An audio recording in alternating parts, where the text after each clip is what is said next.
Alors, Vanessa Junot, senior partner relations manager chez Mediapulse. Alors, on a l'occasion souvent de s'appeler pour parler d'études. Alors là, il y a une année, on parlait de Replay Ads, qui était le big event du marché. On a une année de recul. Qu'est-ce qu'on peut dire? Alors, sur l'inclusion des données high-res, alors effectivement, ça fait une année maintenant qu'on met ces données à disposition. On peut dire que le système fonctionne bien, il est stable, on a très peu d'interventions manuelles à faire pour des correctifs ou bien quoi que ce soit.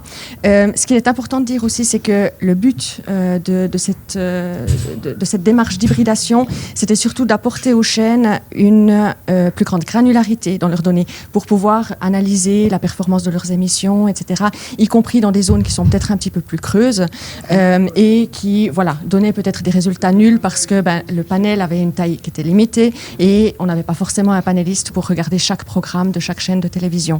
Maintenant, grâce à ARS, on a beaucoup plus de données, donc une granularité beaucoup plus élevée. On a la possibilité de faire des analyses qui sont du coup plus poussées. Pour le monde publicitaire, très important aussi, on n'a plus de blocs pub avec une audience qui est nulle, justement parce qu'on a plus de panélistes à disposition. Et puis surtout les grandeurs du marché, c'est-à-dire, si on peut le dire, le classement de la performance des chaînes est resté le même. Ça, c'était aussi quelque chose de très important. Quand on inclut des nouvelles données, il peut toujours y avoir le risque qu'il y ait une déformation de l'image de la réalité qu'on donnait jusqu'à présent. Et puis là, ça n'a pas été le cas, c'est-à-dire qu'on est beaucoup plus précis, mais avec une image qui reste toujours la même. Alors, une information aussi qui est très intéressante, c'est qu'on voit qu'on est autour du 20-25% de consommation en rattrapage ou en replay. Voilà, donc ça n'a pas non plus été... Le comportement, on surestime souvent les changements de comportement, mais les comportements de fond, finalement, vont être beaucoup plus stables c'est-à-dire on ne reviendra pas en arrière. Effectivement, oui. Là, il y a peu de chances qu'on revienne en arrière. On a accès avec le replay à beaucoup plus d'émissions. Et puis, ça, c'est un confort qu'on a en Suisse, qu'on n'a pas forcément ailleurs. Et du coup, effectivement, il semble que malgré qu'il soit à disposition depuis un certain temps, on a toujours des personnes qui commencent à utiliser ce système et surtout on a des personnes qui l'utilisent de plus en plus. Donc le téléspectateur veut de plus en plus de flexibilité dans l'allocation de son temps et du coup dans la définition du moment auquel il veut regarder une émission qui ne correspond pas forcément à ce qui est prévu dans le flux linéaire. Mais ce pourcentage par rapport à d'autres pays, il est très élevé ou il est finalement dans une moyenne? Oui, alors il est élevé.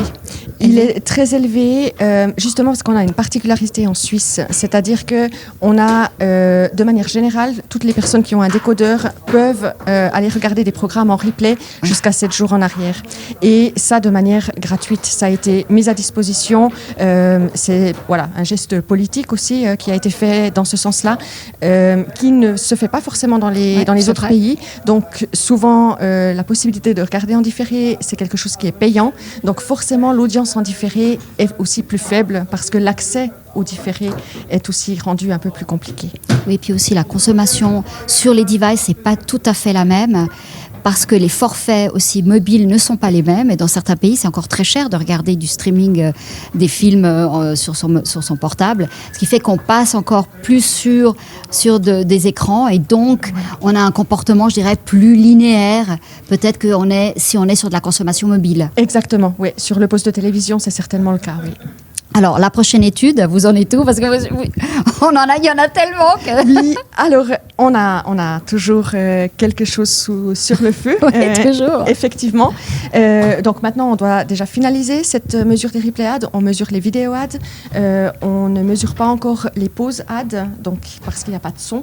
On n'a pour l'instant pas la possibilité de les mesurer, mais on a un concept pour ce faire. Il doit encore être validé.